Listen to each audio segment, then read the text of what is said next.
Welcome friends. 1974 में artist Maria Abramovic ने लोगों के सामने अपना रिदम ज़ीरो नाम का एक अलग ही तरह का आर्ट पेश किया। अब ये अलग इस तरह से था कि इस आर्ट ने बताया कि अगर हम अपने आप को पूरी तरह से दूसरों के हवाले कर देते हैं तो इसके नतीजे क्या हो सकते हैं। एक आर्ट स्टूडियो में जब मारिया ने अपने आप को वहाँ पर मौजूद उस भीड़ के हवाले कर दिया तो एक्चुअली उसे भी नहीं पता था कि उसके साथ क्या होगा। मारिया उन लोगों के सामने एक साइन बोर्ड लेकर खड़ी हो गई जिस पर लिखा था कि इस टेबल पर 72 आइटम्स पड़ी है जिसमें से आप मुझ पर कुछ भी किसी भी तरह इस्तेमाल कर सकते हैं और इस 6 घंटे के परफॉर्मेंस के दौरान मेरे साथ जो भी होगा उसकी मैं खुद जिम्मेदार हूँ। शुरुआत में वहाँ पर मौजूद लोग मारिया के साथ बड़ी नरमी से पेश आए। किसी ने उसे किस किया, किसी ने उसे चॉकलेट खिलाया और किसी ने उसके हाथ में गुलाब थमा दिया। पर कुछ ही देर में मूड बिल्कुल चेंज हो गया।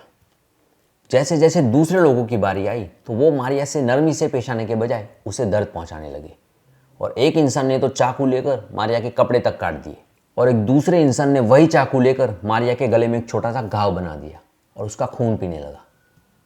हालांकि अब तक मारिया की आंखों से आंसू बहने लगे थे पर फिर भी वो इस आर्ट को लेकर बहुत कमिटेड थी और उसने रेजिस्ट करने की कोई भी कोशिश नहीं की। लेकिन अभी तो बहुत कुछ बाकी था। इसके बाद वहाँ पर मौजूद कुछ लोगों ने मारिया को उठाकर एक टेबल पर रख दिया और उसकी 2 टांगों के बीच चाकू रख दिया।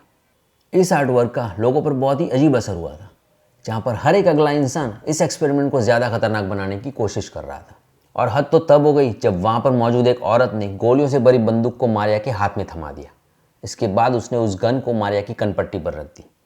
इसके बाद उस औरत ने मारिया की उंगली ट्रिगर पर रख दी, जैसे कि वो मारिया को वो बंदूक चलाकर खुदकुशी करने के लिए कह रही हो। लेकिन तुरंत ही गैलरी स्टाफ ने वो बंदूक मारिया के हाथ से छीन ली। इस पूरे एक्ट के दौरान मारिया बिल्कुल शांत रही और उसने इस एक्सपेरिमेंट को बिना किसी रुकावट के चलने दिया। एक आर्ट क्रिटिक जो वहाँ पर मौजूद था उसने बताया कि मारिया इस आर्ट को लेकर इतना डेडिकेटेड थी कि वो अपना रेप या मर्डर करने से भी किसी को रोकने नहीं वाली थी। मारिया अब्रामोविक का ये जो अनोखा एग्जीबिशन था ये सिर्फ मौत से छेड़छाड़ी से कहीं ज़्यादा था।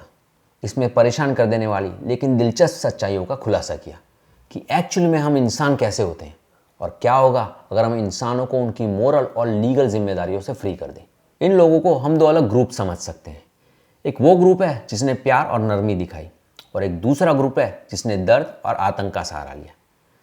इसे हम हमारी कॉन्शियंस से भी कंपेयर कर सकते हैं, जहाँ पर एक तरफ हम प्यार और हमदर्दी दिखाते हैं, वहीं पर दूसरी ओर हम दर्द और आतंक भी फैला सकते हैं। डिपेंड करता है कि हम चुनते किसे हैं। बात यही है कि जब लोग मिलकर दर्द और आतंक फैलाने के बारे में सोचते हैं ना तो वो अपनी सारे लिमिट्स भूल जाते हैं। Take care.